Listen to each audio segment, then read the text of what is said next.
Hello again.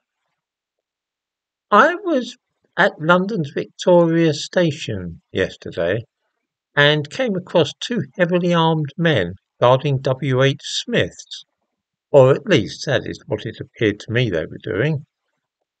In the thumbnail to this video you can see the two police officers whom I encountered. As you will observe, they are wearing flak jackets and carrying assault rifles. Both also have semi-automatic pistols strapped to their thighs. Say nothing of metal batons and cans of tear gas hanging from their belts. I really cannot for the life of me imagine the circumstances in which a bobby on the beat at a railway station would be likely to need an assault rifle. There you are. They were a fearsome sight.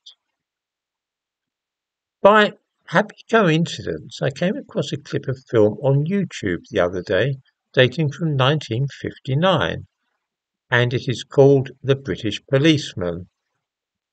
It is a documentary account of a day in the life of an ordinary policeman, and it shows another world. It is a world which I remember well enough. I was at school at that time. I remember there were bobbies on the beat, and they were looked upon as the friends and servants of the people, rather than the members of some quasi-military force. In the film, which only lasts for 17 minutes, it's quick enough to watch, we see a policeman taking the time to escort an old woman across the road. He takes his arm trustingly. Yes, this really happened. The police really did used to see children or old people safely across the road. The narrator of the film says that they are taught that they are our servants rather than our masters. Quite right too. When Robert Peel founded the Metropolitan Police in 1829, he said that they were no more than citizens in uniform, and that they had no more power than any other citizen. The film says that the public seek the help of the police on a variety of problems, and a bobby is shown helping a little girl that has fallen over in the street, and also shown at an old person's doorstep, helping her fill out a form for her old age pension. Again, this is perfectly true. I remember police officers when I was young doing all kinds of things like that and interacting regularly with the public. People trusted and liked them. Their job in those days was to help the public. That was what they were there for.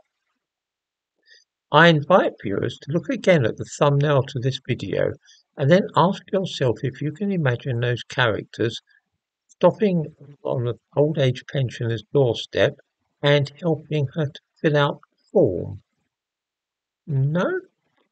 Can you imagine them, for example, um, helping a child across the road? No, neither can I.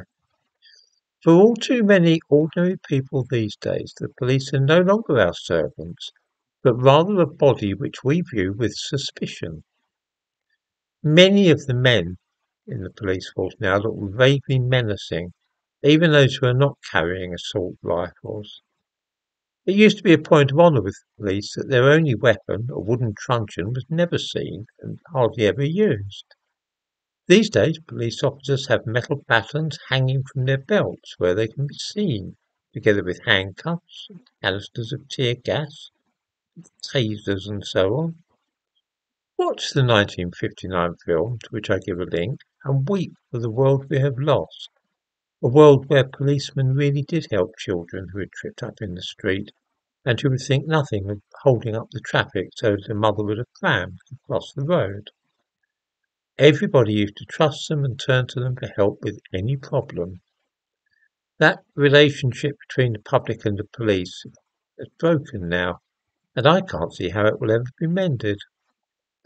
For many of us, the police are people we feel instinctively are unlikely to be any help to us, and they may even pose a threat.